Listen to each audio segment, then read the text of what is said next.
Namaste. The world is in such disarray that global food availability has been turned upside down by transport and distribution bottlenecks created by the conflicts in Ukraine and Palestine, supported by the USA and its Western alliance. There is an urgent need for the resumption of food procurement and distribution across the globe, as the cyclic nature of food production has been impacted by extreme climatic fluctuations, rapid decline in soil fertility, and the excessive use of agrochemicals, destroying organisms beneficial to crop production.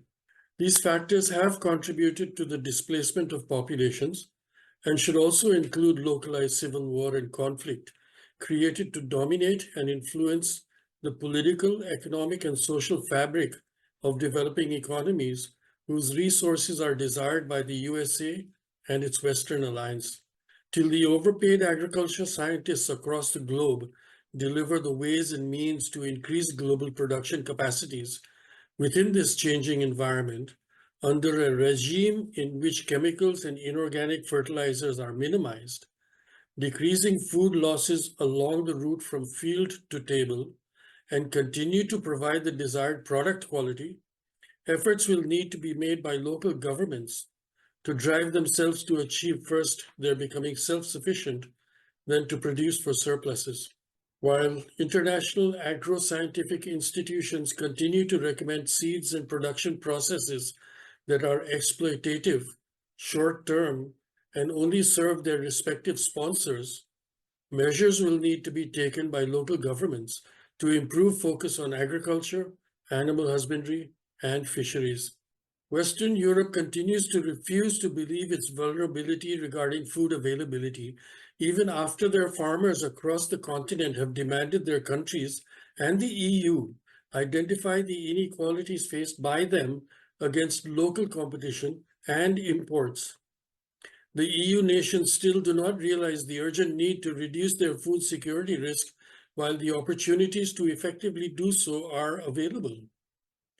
The rapidly changing global scenario has shown that most countries now remain insecure in terms of gas and electricity supply, petroleum, and food, and will need to seek alternative strategies to effectively and timely serve their people and businesses. This review investigates West Africa as the source of fresh fruits, vegetables, meats, dairy products, and other farm products at competitive prices through partnering with local governments to add focus on agriculture production and processing to add value to products for domestic sale and exports. West Africa is a culturally rich and diverse region that encompasses several countries. It is known for its vibrant traditions, music, dance, and historical significance. Some key aspects of West Africa are its geography. West Africa is situated along the Atlantic coast of the African continent.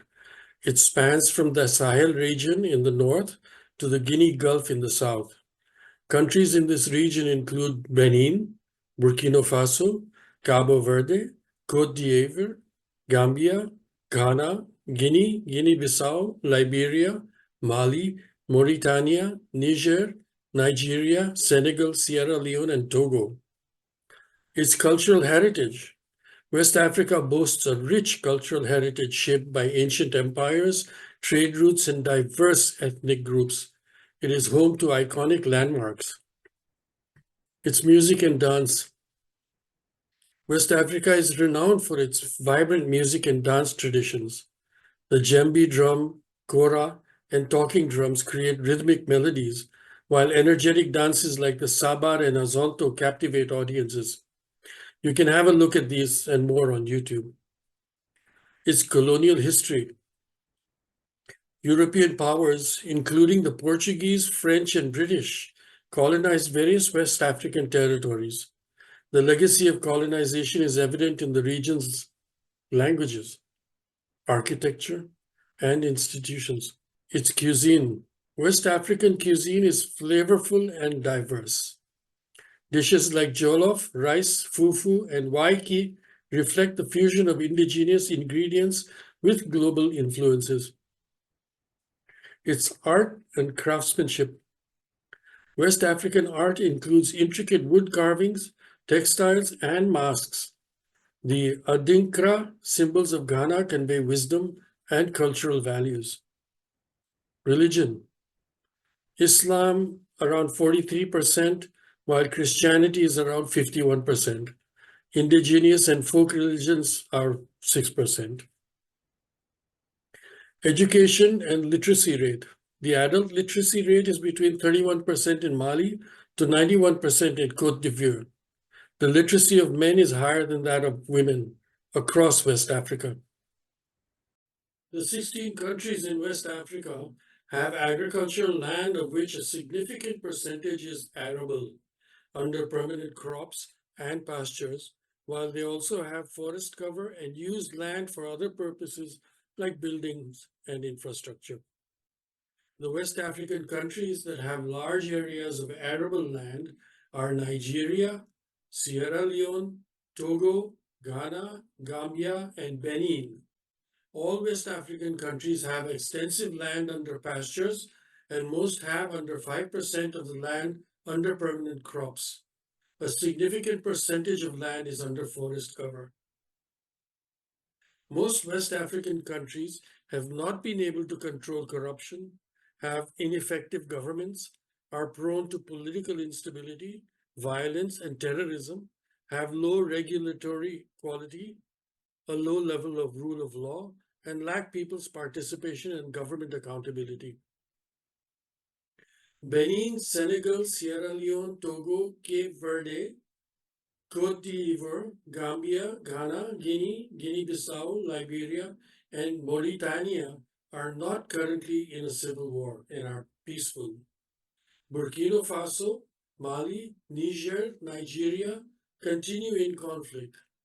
West African countries have a varied literacy rate with less than 50% literacy in Sierra Leone, Liberia, Guinea, Benin, Burkina Faso, Niger, Togo, and Mali. Women have a lower literacy rate than men. The choice becomes clear when you select priority countries based on the population below the poverty line and peace, as they will need the most support and would, with the right type of training and motivation, show the best results of any investments made. As most of the poor families selected are also farm families, their being literate is an advantage, as the training provided will also need to ensure the traditional mindset of agriculture as a family food security option needs to be replaced by agriculture seen as a business to produce marketable surpluses of exceptional quality. This requires both investment into training and accompaniment to ensure adherence to the process and continued motivation till they build confidence within themselves to go on their own. The process need also include agriculture development loans, crop insurance, and everything else that goes with it. The strategy comprises two major segments. The first being the entering of a partnership between the buyer of goods, the EU and participating member countries, and the Economic Community of West African States, ECOWAS, and participating West African member countries. This partnership would be supported by local businesses, local interests, farmers' unions, and cooperatives from both sides through their respective regional organizations. An agreement should be entered into between the EU and ECOWAS that clearly articulates the phased increase of products required by the EU of the ECOWAS participating countries and the phased increase of produce the ECOWAS participating countries would aim to supply. The exact terms and conditions would detail the financial and technical support the EU and ECOWAS would contribute to developing the agriculture sector in the ECOWAS participating countries to ensure international product standards are achieved and maintained. The second is the actual initiation of the agreement in select countries and the gradual phase into other countries based on lessons learned. For example, farmers in a developing yet poor yet peaceful country like Sierra Leone face several challenges in their agricultural sector, some of which include One, limited access to resources, where many farmers lack access to essential resources such as quality seeds, fertilizers, and modern farming equipment. This hinders their productivity and overall yield. Climate variability. Sierra Leone experiences irregular rainfall patterns, which can lead to droughts or floods. Farmers struggle to adapt to these changing conditions and often face crop losses. Land degradation. Soil erosion, deforestation, and improper land management contribute to land degradation. This affects soil fertility and reduces agricultural productivity. Pests and diseases. Crop pests and diseases pose a significant threat to farmers. Without proper pest control measures, crops can be devastated, leading to food insecurity. Lack of extension services. Extension services that provide technical advice and training are limited. Farmers need better access to information on modern farming practices, pest management, and market opportunities. Market access and prices. Farmers often struggle to find reliable markets for their produce. Lack of transportation infrastructure and price fluctuations affect their income. Inadequate infrastructure.